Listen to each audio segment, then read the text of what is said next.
Hey everyone, it's Crystal Neat, your intuitive tarot reader, and I'm here with your July 22nd daily tarot reading. In this reading, I'll be picking up on the overall energy of the day. This reading is for every and anyone who is open to receiving spiritual guidance. So the first card we have is the Lovers. We have the Nine of Wands in reverse, and we have the Sun in reverse.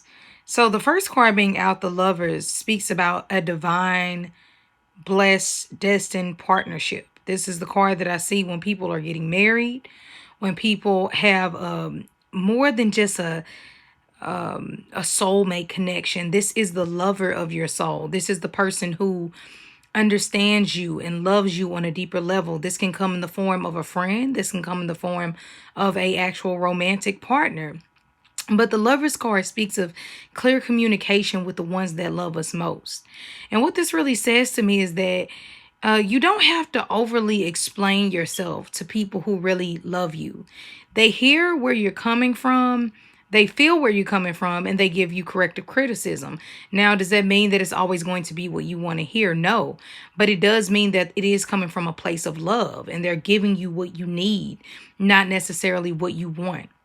So what I do love about the Lover's card is it gives us this little nudge that the people who are there for you today, and I hate to make it that black and white, but it really is, like the people who are there by your side on a day like this, these are the people that you can count in.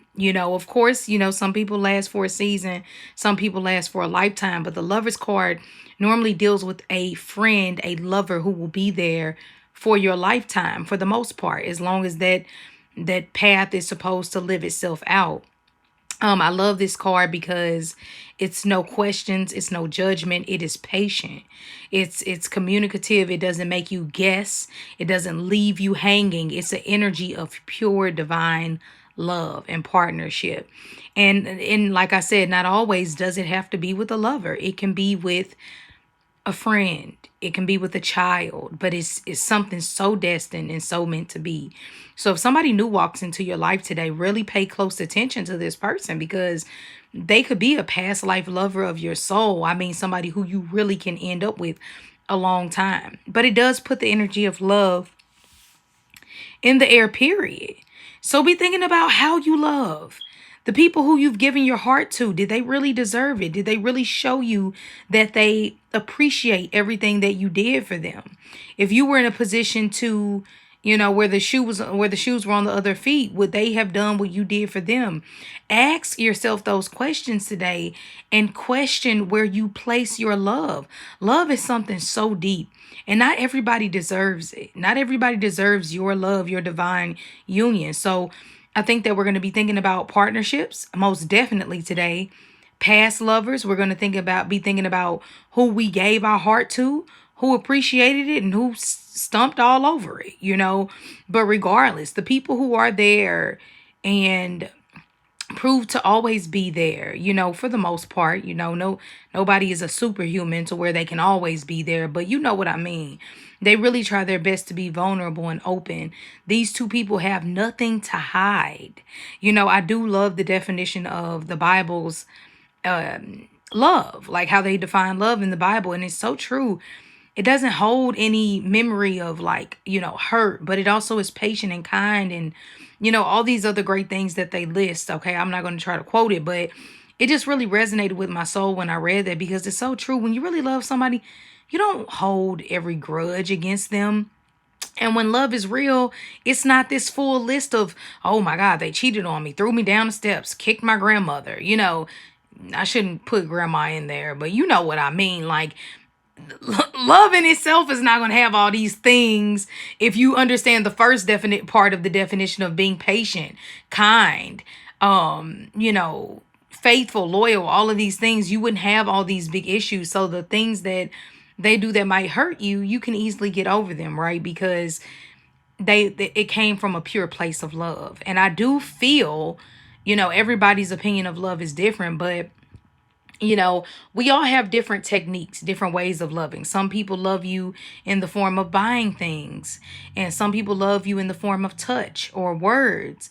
But it is this core definition, and I feel like in society we've gotten away from that, and we've put all these other things in this category of love that it's not. You know, if a person is being mean to themselves or being mean to you, abusive towards you, then they still have a lot of love and self-work to do. That's not love, you know. And I mean, everybody is different, but that's my opinion. I feel that that person doesn't understand the definition of love if they went that far to hurt you physically. And you know, maybe it is more self-work that they have to do, but you can't call it love. You can call it extreme emotion and feeling and caring. But I feel like that's where we've gotten that's where our problem in society has came. We've tried to put too many things under love, and it's not. You know, extreme feelings, extreme caring, you know, what you define as love. But I don't feel that love is supposed to be this thing that constantly hurts you over and over again, or constantly cheats on you over and over again. That person has not learned the true definition of love. They might have loyalty and they might not go anywhere, or they might always come back, or they might be, you know, very dependable to you, but is it really love? What is it? You know, so we have to ask ourselves questions like that. And of course, you don't have to agree with me at all, but I just think if we had more of a pure association with love, we would be more cautious before we use that word, okay? So the next card we have is the Nine of Wands in reverse. And a lot of you all are going to be ready to give up on something, just to be very blunt with you. A lot of you all are tired. I mean, we have been getting our butt whooped this July, June, May.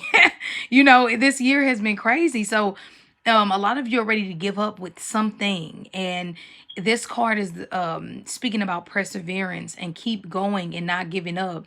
Of course, it's annoying. Of course, it's hard, but you can't give up right now. Now, maybe when it comes to things that are hurting you, that are crushing your personality or your inner light, yes, of course you don't want to hold on to toxic things. But I'm speaking on the form of like life and work and keeping yourself going and staying positive.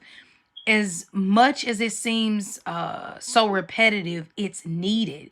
We have to keep going. We have to, you know, keep up that stamina of, yes, I can. Let me keep moving.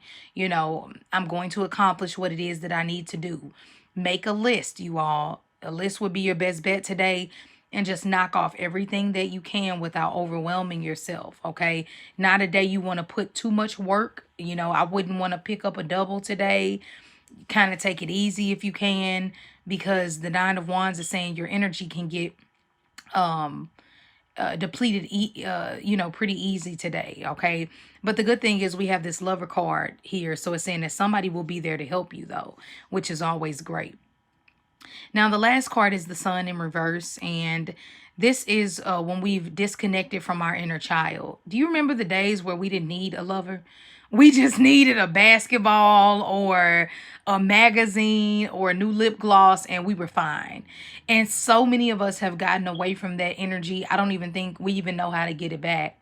But I believe that it starts with, for one, calming your soul, calming your energy, doing things every day that is, you know, productive for your better and higher good, whether that's getting back to painting or whether that's getting back to what you used to do, whether it's singing or acting or whatever, or, you know, reading or writing, whatever.